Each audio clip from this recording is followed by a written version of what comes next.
Hi friends, இந்த நாள் இனிய நாளாகட்டும். வாங்க, நாங்கள் கோயிலுக்கு போயிருக்கோம். அரசூரில் இருக்கிற வராகி அம்மன். இது எங்கே இருக்குன்னா, சென்னையிலிருந்து திருச்சி போகிற சாலையில் விழுப்புரம் மாவட்டத்தில் அரசூர்னு ஒரு ஊர் இருக்கு. அந்த ஊரில் இந்த வராகி அம்மன் பற்றி சொல்லலாமா? இதுதான் அந்த கோயிலோட முகப்பு. பவானி அம்மாள்னு இருக்கும். அந்த கோயிலில் கூட பாருங்க, சப்த மாதா மகா வராகி அம்மன் திருக்கோயில்னு இருக்கு. இது ரொம்ப பிரசித்தி பெற்றது, ரொம்ப பழமையான கோயில்.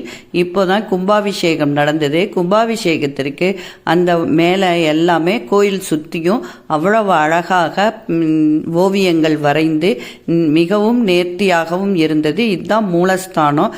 மூலஸ்தானத்தில் சப்த மாதா தேவி இருக்கு. அதில் 5வது சாமி தான் வராகினி அப்படிங்கிறாங்க. இந்த தூண்களில் ஒவ்வொரு வராகினோட சொரூபம் அமைச்சிருக்காங்க. கோயில் மிகவும் ரொம்ப அருமையா இருக்குது. இந்த கோயில்ல 50 அடிக்கு மேல வராகி அம்மன் வைத்திருக்காங்க. ரொம்ப பிரசித்தி பெற்றது. இதுதான் தமிழ்நாட்டிலேயே மிக சிறந்தது அப்படிங்கிறாங்க. இந்த மண்டபத்துல இரவு நேரம் கூட தங்கலாம் அப்படிங்கிறாங்க. இங்க அன்னதானங்கள் எப்போதுமே செஞ்சு கொண்டே இருப்பாங்களாம். மத்தியான நேரத்தில் 1 மணிக்கு போனால் அன்னதானம் நடக்கும் அப்படிங்கிறாங்க.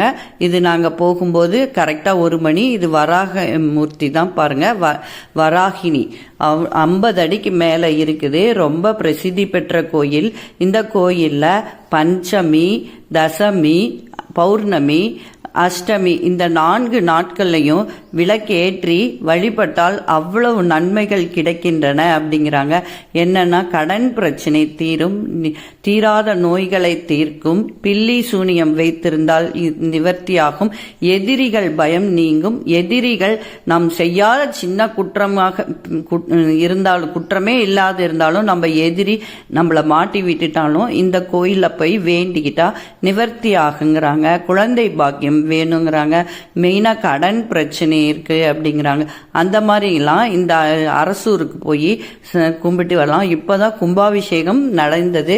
மிகவும் அருமையா இருக்கு. கோயில் சுற்றியுமே பக்கத்திலேயே நீரோடை போகுது. பாலத்துக்கு பக்கத்திலேயே இருக்குது. அரசூர் கூட்டுரோடுக்கு அருகிலேயே இருக்கிறது. பார்த்து வாருங்கள். மிகவும் உயர்ந்த சக்தி வாய்ந்த வராகி அம்மன். தஞ்சாவூர்ல ராஜராஜ சோழன் வராகி அம்மனை வேண்டிட்டு தான் எந்த ஒரு காரியமும் செய்வார்களாம். அதே போல இங்கேயும் அமைச்சிருக்காங்க. இந்த இது மிகவும் பழமையான கோயில்.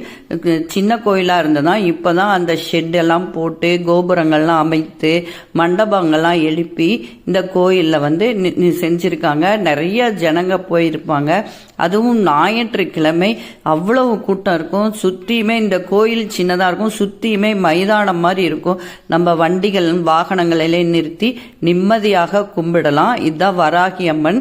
அவ்வளவு நேர்த்தியா இருக்கும். கீழே கோயில் இருக்கும், மேல 50 அடி உயரத்துல இருக்கும். இந்த பாருங்க, எல்லாருமே அங்கே இருந்து தங்கி பார்த்துட்டு வர்றாங்க. இந்த கோயிலுக்கு கீழே தான் சன்னதியும் இருக்கு. அங்கே வராகி அம்மன் இருக்கு. இங்க தீபம் வச்சு ஏற்றலாம்.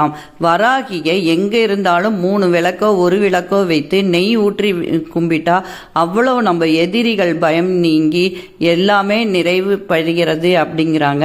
அங்க வெற்றிலை வைத்து இலை போட்டு வாழைப்பழம் பச்சரிசி மேல தேங்காய் வைத்து அதில் நெய்யூற்றி விளக்கேற்றி சுத்தியும் பூக்களை வைத்து ஞாயிற்றுக்கிழமை ராகு காலத்தில் 4:30 to 6 வரைக்கும் அங்க விளக்கேற்றினா நம்மளோட பிரச்சனைகள்லாம் தீருது அப்படிங்கிறாங்க. நாங்களும் போனோம். நாங்க போனது சனிக்கிழமை. அன்னைக்கு கூட்டம் இல்லை, மற்ற நாள்ல கூட்டம் இருக்குது. பாருங்க, கையில சங்கு சக்கரம் ஏர் கலப்பையோட வராகி அம்மன் இருக்காங்க. காட்டு பண்ணி மூஞ்சியும் பெண்ணினுடைய அமைப்பும் கொண்டதாக இருக்கிறது. நீங்களும் பார்த்து ரசிக்கலாம் ஃப்ரெண்ட்ஸ்.